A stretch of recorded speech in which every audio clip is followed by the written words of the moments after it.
Could you introduce yourself to us? Yeah, I'm Cynthia Hathaway, and I'm a designer, and I originally come from Canada, but I've lived here for a long time.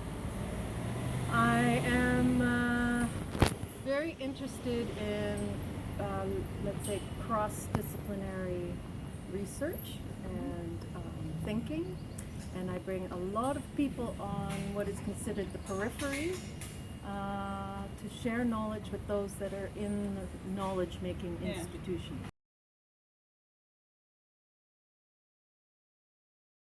Yeah, Zero Footprint Campus is the title or the theme of what the Department of Search is doing this year on campus. It's getting 12 artists in to collaborate with scientists to bring in new thinking or different ways of thinking for sustainable issues. And we call it Zero Footprint Campus because that's a goal, let's say, to get the campus more self-sustaining, down to zero, but we also know that it's impossible to do zero footprint. We're humans, and not only humans make zero footprint, but anyway, we kind of are calling ourselves Zero Footprint Campus for the goal to start thinking about how can this place be more active in showing that in itself it's sustainable here, in all the different areas, to get science into the park. And we think we can do that as artists, as interventionalists, as outsiders coming into departments and saying, what do you do here, what's your theme, and how can we start to work on your expertise right here on issues of the campus. Then why design this leads to nothing? Well, it's a bit of again, that idea that zero is impossible. It's a bit ironic. It's a bit absurd saying zero footprint. So it leads to nothing is it shows the absurdity of that, but nothing also meaning less. You know, getting back to less, getting back to the minimal, getting back to almost being invisible. Let's say almost not even impressing all the time on the planet that we're here. So it's a bit of tongue in cheek, but it is also about it leads to nothing. It's let's start thinking about nothing. Okay. And could you give me some examples of what the artists are doing? Well, we have a number of artists, like I said, 12 of them. One is Arne Hendricks, who happens to be just across the road here. He's working with the Utrecht Institute along with the Department of Economics, and he's looking at how can we start talking about this growth paradigm we're in. Everybody is about thinking about growth, whether more and more. And if you take some of the most aggressive growth examples, cancer is one of them. It lives on growing, and then it kills, but it does live off it. And so this growth paradigm where people are working on it in very different ways, whether it's a cancer cell or whether it's an economy where they're looking at growth for more profit. How can you get these people who are experts in growth to come together and start talking about growth and create a new language for growth?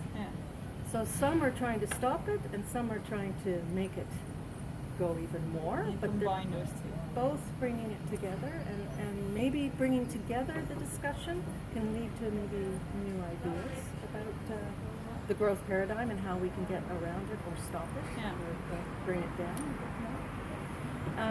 There's also there's a soap factory where the waste of the canteen, the orange peel waste, is being used in a fermentation process, and the fermentation is being worked out with all sorts of departments here on the campus. And the soap or the fermentation process will make a soap that's a cleaning agent for the campus. So it will be completely from our waste to clean up waste. So it's a nice circular. Nice circle.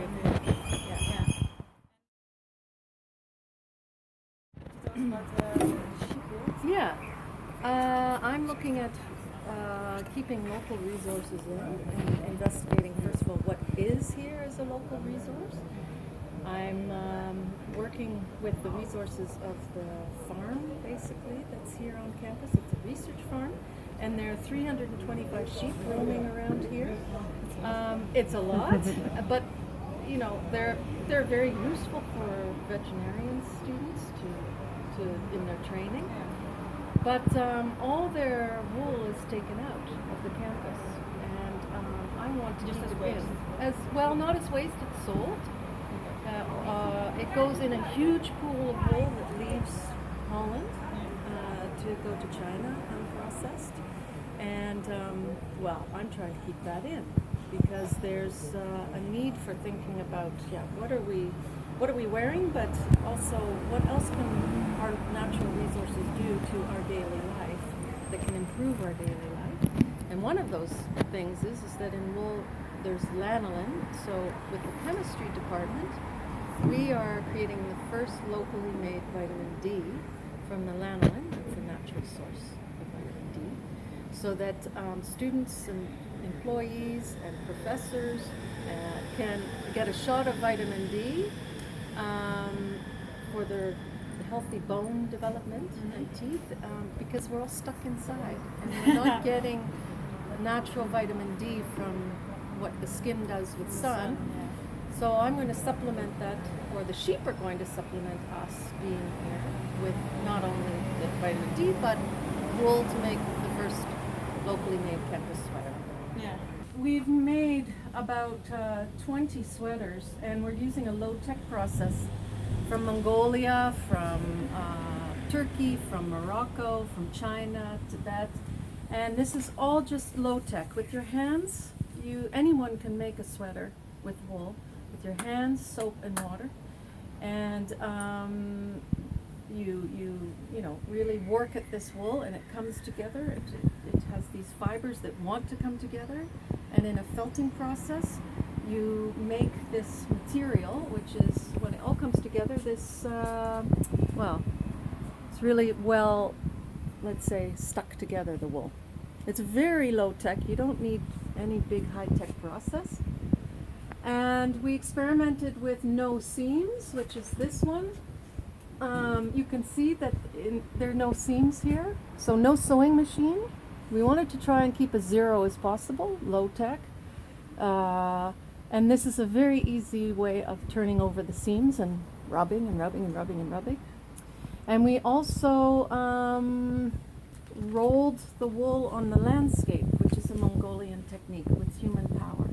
Normally that's done with horses and camels, but I want students to sweat for their sweater and get out, be more physical, and also be a little bit more in charge of your own production processes, let's say. These are other sweaters. We had to bring in at one point a sewing machine because, it just makes for a cleaner cut and a little bit more fashionable because we're competing with a sweatshirt already on campus. So yes, I think this is a little bit more like a sweatshirt style. That's where we're at now.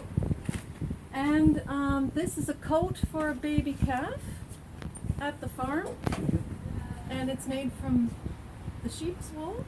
And this keeps baby calves warm. Normally they're using this plastic coat, but now the cow is in sheep's clothing, let's say, to keep it warm when it's outside. These are the baby calves that need coats. So we've made it a sweater. So it's not only benefit for animals or humans, it's also for animals too, that we're connecting more to the animals on campus.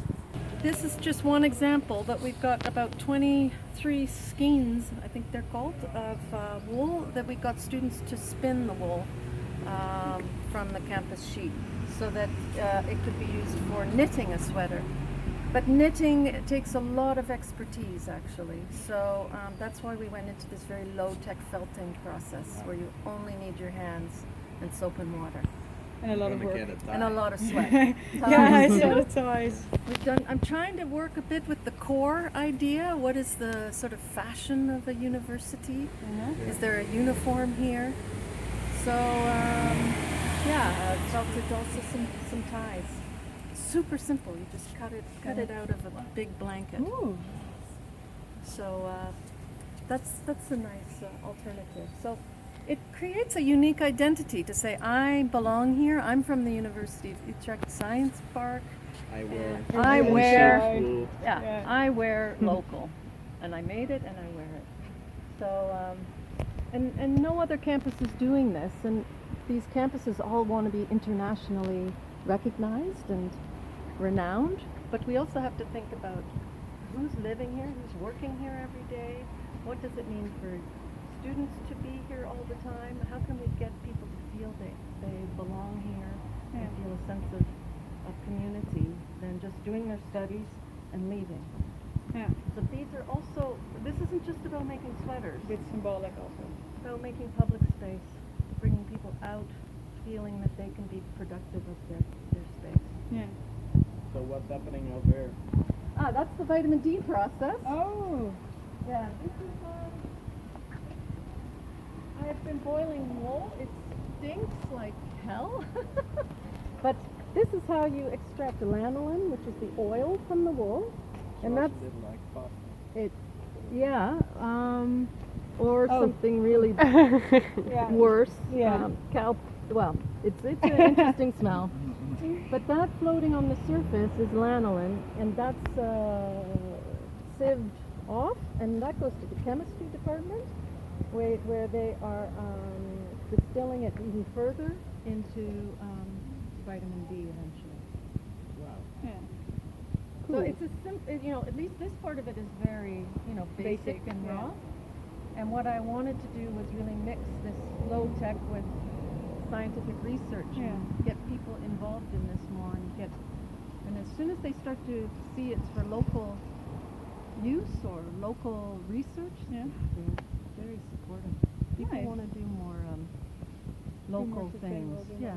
Yeah. Another big issue for us is to actually be more transparent, to also be open, to allow people to see what we're doing. That's also why we're here in the barn. This is the Department of Search. It's not stuck away in some building somewhere. Yeah. It's in public space. The doors are open. It's not closed off, although I've been stuffing it with wool, but this is actually what the birds are using for the nesting around the campus. So we need to support birds. But that's also, this is my lab. So if there's a fire out here, I'm boiling wool. It's out in the open. People come by, they ask, what are you doing? It's that immediate Interaction, sharing of showing, information, which actually needs to be done more in universities. We need to be just talking and dialoguing to each other. So that's also why the artists here are scattered around the university. They're not in a department. Yeah. And could the students on the campus do some, could they interact with you, or can they join, or what can they do? Yeah. Can they join a project? Yeah, there's always opportunities to join any of the artists' projects, like almost an internship, although it's maybe not official that it's a for credit internship, but all of our projects are open to student participation. We have lots of workshops going on in the month of June. There's a calendar full of workshops people can join in. Yeah. And one of them is the sweater shop, so you can come and sweat for your own sweater. Yeah. And if you make it yourself, it's yours. And actually, you can come anytime the sweater shop is open, which is about 3 times a week. And just join in and start making. You can also make a sweater to sell. Because we account for your hours, and because it's a sweater shop, the hours you put in are at minimum wage, and that is the cost of the sweater in the end. How many hours based on minimum wage will create the price of the sweater. And some of these sweaters might be hundreds of euros depending on who sweated for it and how many hours it took. Yeah. But if you get really good at it, it might be, 60 euros, 50 euros, Yeah. maybe less. You have to see. But then you get the profit because you sweated for it Cool. Yeah. when it sells. Yeah, I like the idea. And could you tell us more about the topics we discussed, or we're going to discuss on the discussion tables? Yeah, we discussed how to feed a campus of 40,000 with more local produce or initiatives or farmers around the area. And if that's possible, can you actually do that? Because it's quite a challenge, because 70,000 people have a variety of tastes here. And you may think it's very easy to, just source locally, but you have to think of the climate here, what's seasonal. Are people willing to eat what a season provides? Pay the price, I guess. If Pay it's the more price. sustainable, then. Yeah, pay the price. It seems like everyone is on a budget here, so especially students. Students. So there's that sort of contradiction between a desire and that I want to eat sustainably here, but I don't have the money. Yeah. How do we deal with this on also very systematic level, because it's so many people. You have to be very hyper organized in order to cook for so many people. And how do you create a menu that satisfies everyone? So if you go all vegetarian, how do you do that? How do you convince people that vegetarianism is the way to go? Yeah. When in the end, some people just want their fricandels. I mean, this is this dilemma. And if you talk to somebody like Timo Bierhoff of Sodexo,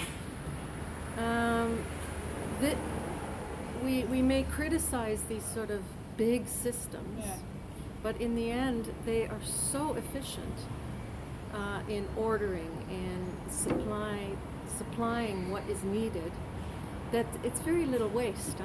Yeah. I mean, it's very little waste because they are on such an efficiency model. So we have to start thinking about how do we combine maybe or learn from these bigger systems that we often feel are the evil ones, let's say, when actually we have a lot to learn from them. And we should just talk and interact, ask them, ask us, ask the local farmers. Definitely. Yeah. I mean, I, for instance, made soup from giant vegetables I grew here on the field last year at the Giant Cornfield Project of the Department of Search. We also grew corn. And it was a lot of corn and it was a lot of vegetables, but that only fed soup for a day here. Yeah. And that took a lot of patience. It took a lot of community effort to look after the vegetables and the corn, and nobody has time. Nobody really wants to actually, so far what we've found out, it's very hard to get people to participate when they are dealing with exams, when they're dealing with Just their own stuff. my stuff. I have to learn this. I can't. It's a stress situation. So how do you get people to also participate in thinking about where their food comes from and even growing it themselves or being part of a huge community effort? I think we have to think about where we are, who is here, do some research on are people willing to give up their fricandels for carrots and wonderful vegetables and keep it cheap at the same time, or can you pay a little bit more? Are you willing to drink the milk from the Tolacker farm? There's so much milk that comes out of there every week. 6,000 liters is pumped out to Campina, which is a very efficient, safe way way to do it. But Yeah. why aren't we putting a pasteurization machine here on campus? Yeah, and then give it to the Why students. are we not getting researchers who look, let's say, at microbiology to help out on this? Why aren't we getting a pasteurization machine and run on biogas fuel? These are things I'm trying to do. Yeah. But I can't do it alone. I need people who want it. I need, some participants. Yeah. I need not only the desire, but I need people on it with me. Yeah. So, the local food issue is a huge challenge. It's yeah. full of dilemmas. You have to think way beyond just, we just have to go local and nothing else. Because local, is it always better? No, it's not always better. We're importing things from sunny climates because they can grow them all year round. And sometimes that offsets the growing them here. Yeah. I don't know. It's you have to have a broader mind. So we want to go sustainable with the campus, but considering all the complications and considering everything, and the students and the catering and the climate and open up to all sorts of different minds about it, because again, Sodexo is a very smart machine, let's say, about supplying thousands of people a day. Yeah. You must talk to these people. Yes. And We're going to do that at the discussion table. yeah. Another thing is, if you have a lot of employees that have to chop and do all sorts of preparation of raw vegetables, let's say, that's money. Huh? That's instead of just opening up a package with scissors and pouring it in a pot with water in it. I'm not saying. I'm all for growing vegetables and doing it yourself, but when it's at this grand scale, you have to get in people who are cooking from scratch. That costs money. Yes. That's something that a system like Sodexo has figured out. But there's so many arguments. I'm for people connecting to food, making food, understanding where it comes from. So opening up a package is no good. Yeah. And putting water with it, that's no good. I'm also for sitting together at tables and eating the food that you just made, but and the shrinking kitchen, more and more places that are being built only have what they're called kitchen nooks. Yes.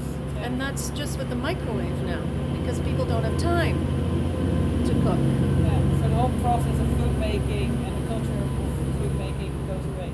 Yes. Impact of that. And we also are making that happen as well. Huh? Like if I just want to study, I have no time to consider making food. I'm going to order in pizza. Yeah. Or I'm going to get Albert Heijn to deliver groceries because the grocery store here is too expensive. There are all these things we have to think about in terms of where we get our food from based on a lot of different issues. So you have to keep it open and broad. Yes. And don't just think we have to do it because You just have to feed yourself, but there's a whole process behind it. there's a lot of things that work. Yes. And of course I started off as somebody who was all about growing our own vegetables, but I'm telling you, when we did this field as a grand experiment of how to create community here on the campus, when we grew the corn here, Oh yeah. we had about 200 people with corn, but about 80 people came with the corn plant to the field to plant it. And let's say in the end, myself with 2 other people looked after that cornfield. Nobody came. Who did come were the crows that started to eat all the corn. So even the bounty here has to be watched over, like with security.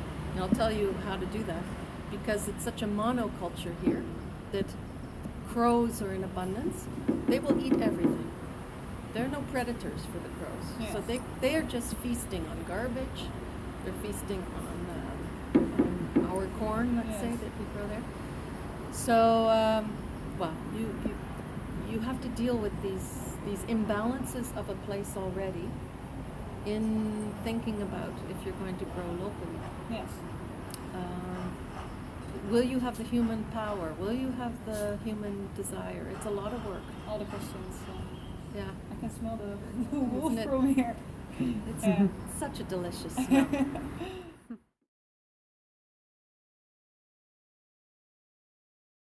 Okay, so this is the Department of Search. It's at least a focus point for us to say that we're here on campus, we're in public space. The barn, we call it the barn because it is actually literally a barn. It was built by an old barn making technique in the north of Holland by a craftsperson from trees in the north. So this is Dutch wood, and one of our artists designed it. And it's well, here because it's wood and an old barn technique, building technique that's next to glass and concrete. Yes. This is heavy materials. This is one of these master plans of very famous architects that are scattered all over the campus that are using very, well, let's say, materials that some may think look great, but in the end, actually, the transportation and the heaviness of these materials, the actual design of them is sometimes, yeah, you grow out of these designs. Sometimes they're not even that usable. Anyway, that's another topic altogether. So we are open. It's in this space. We are going to make this the first Plein. We are going to call this the Geneva Plein. It's called the Geneva Laan, but we want to make a commons space. And on June the 1st, we have an unveiling of an actual street sign that says Geneva Plein. And it's open for students, for everybody to come and talk, discuss, bring your research to into the park. Yeah. But this is also a place where we show the agenda of what's going on this whole year, but also in the month of June. We also have this big billboard. It's purposely looking at the canteen where hundreds of students and employees eat every day. This is sort of, we see this as a big television set where we can have people look at what our thoughts are of the day. And as people are studying, looking around, we hope that what we're saying here is sort of infiltrating the minds of people that are looking at it. This is one of the artists who is saying, drink more tap water, and there's a whole kickoff of this campaign here. That's his project, and that will happen here on the Plein, a whole place to get the water, and a whole campaign by the artist in Kessel's Kramer. Kessel's Kramer is an advertising agency that does fantastic communication campaigns. So they're going to start here with that. And this is Friendly Stocking. This is an artist who is having scientists stock artists, us, while we're here. And friendly stocking means that maybe we all go on walks together, or we have dinners together, or we read a book and share what we learned from it. And it's really to bring science and artistic thinking together. And that's been happening for since a couple of months, more than actually, friendly stocking. But it's starting to open up dialogue. And starting to learn different search methods. So this whole thing is a way that we can also share with the community what we're doing and our themes as 12 artists here.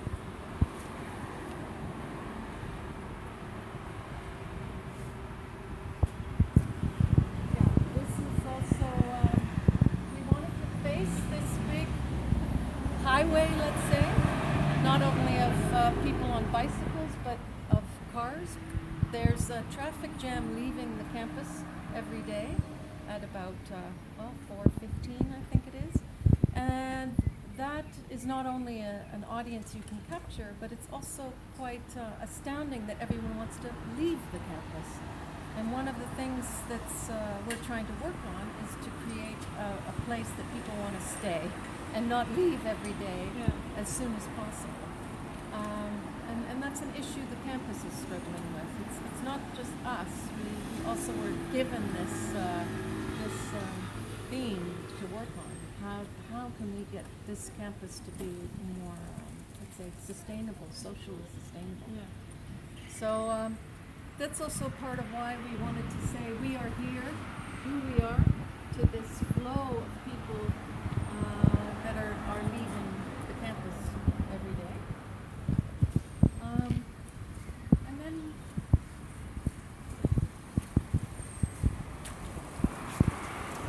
we also have, this is our schedule of events, so anyone can see what we're doing. We want to be as transparent as possible. So we show our themes, but we will also have all the programs that people can join in on, printed here for the month of June. But it's also interesting for you to know that just putting this building here was not easy. There are so many rules and regulations on this campus that just to place a wooden barn took many meetings and many levels of permission. So that's a bit of that irony of being on a campus where you think you can think and do everything, but it's full of let's say many levels, it's a spider web of agendas, it's a spider web of regulations and ownerships and information. Yeah. So this was a feat. It was really quite amazing. What's the back thing? Yeah, that was put on. This is the part of Arne Hendricks' project, and this is the part of the cancer cell research, and he works with asphalt, which is also this sort of metaphor of growth that we can get anywhere in the world. You know, wherever we can't go, we'll pave a road through wherever, nature, pave paradise, put up a parking lot. So this idea of growth, he uses asphalt as one of these symbols. And he put this up on the election day of Trump. And he was just experimenting with the asphalt, and it just turned out to look like the USA, actually. Looks a bit, of course, like a fish, but also like the USA. So it was quite nice, this whole idea about oil. Asphalt comes from oil. And this paradigm of growth that is his topic. So he decided to put it on the barn. There are also people over there with I talked to them yesterday. Yeah. They were talking about a Mars project and about how the asphalt is like blood vessels. Is that also of the Department of Search? That's Arne. Yeah. That's asphalt. That's I was thinking tarmac. he's like, this is he's not being real. This is not a Mars project. What's going on? But Yeah, well, he talks about these, let's say, arteries of feeding growth. You know, like the cancer cell also feeds itself off of what it can, and humans do the same thing. And our arteries are roads, let's say, or we drill the oil, or we drill the earth for more oil, so that we can, you know, really have these languages and economies of growth. So that's the cancer cell lab over there, and that's where the conversations will take place between cancer cell researchers and economists. And they will happen in there. that's a cool interaction. Yeah. He's also going to do a choreography to also show how this maybe new language that comes out of these conversations can become visualized. So that's what's so great about artists, is that they visualize research.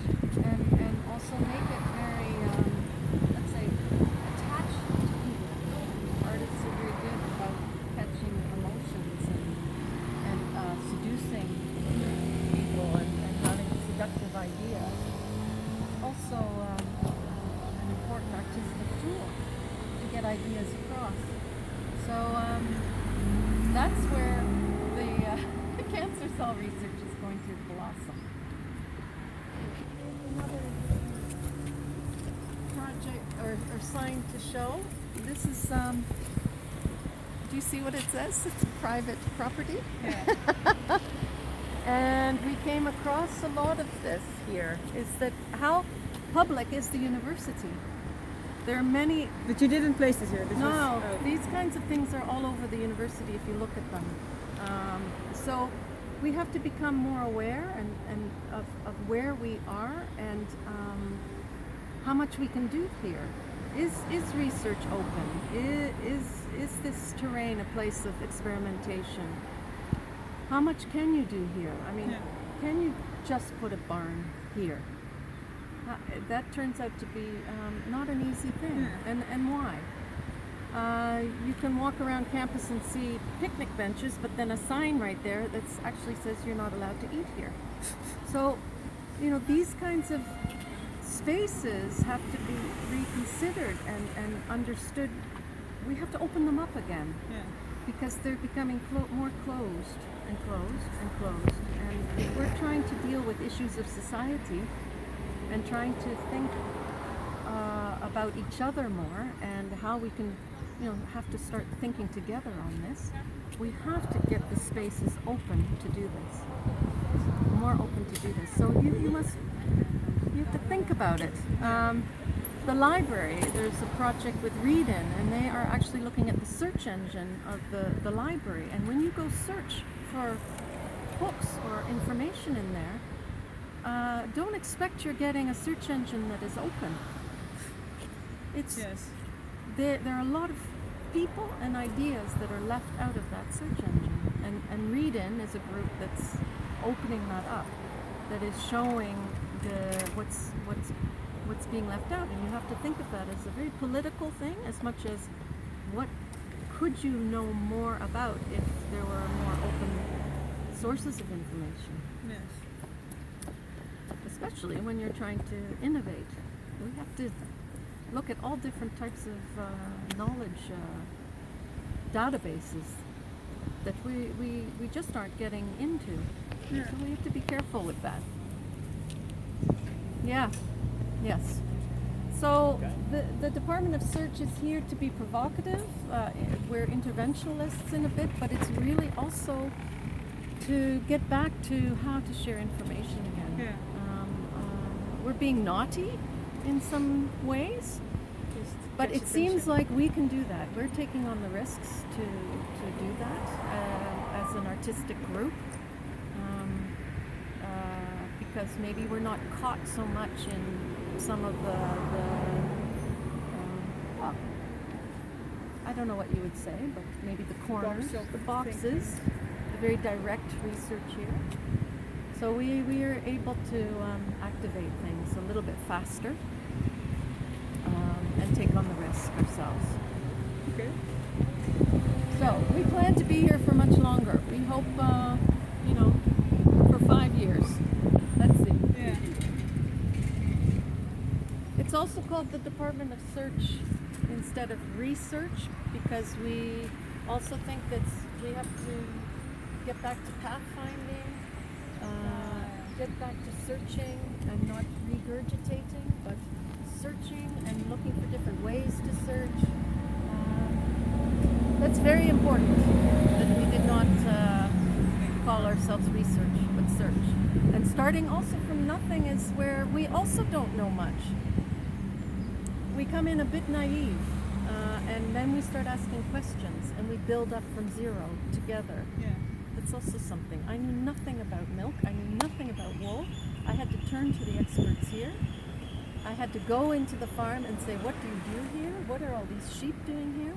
And then from there, you slowly build up your network, and you build up from a bit of not let's say. Oh, you start fresh.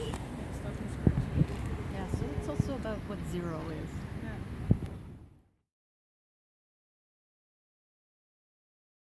Do you have a final message to give to the students?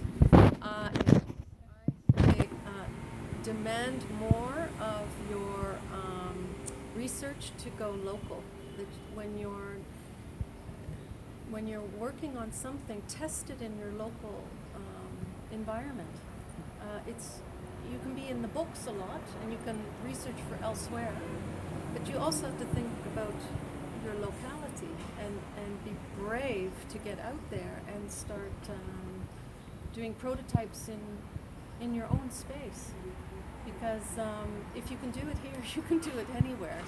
This campus is in very open to wanting to do more research here locally, but we need to get students to take that on and demand it of their teachers, which in some cases is quite easy. I've had a lot of students, a lot of teachers actually ask me to come in and lecture. Yes. And go local. So at the cultural anthropology department, they were doing a local food project. So the teacher wanted us just to focus on the Utrecht Science Park, or this area of the science park. And it was incredible that a lot of students didn't know there was a farm here.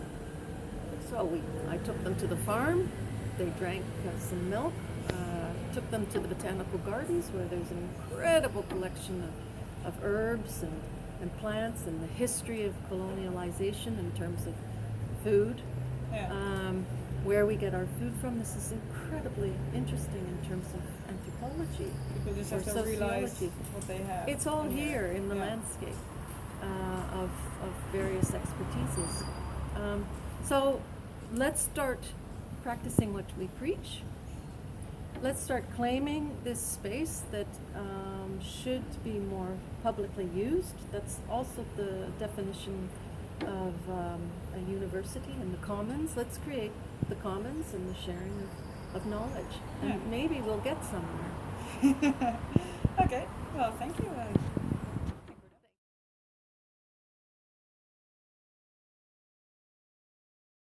think I'm gonna get a new prop. There Like we a new beard made from wool. Grow a beard. Maybe a Donald Trump toupee. There we are.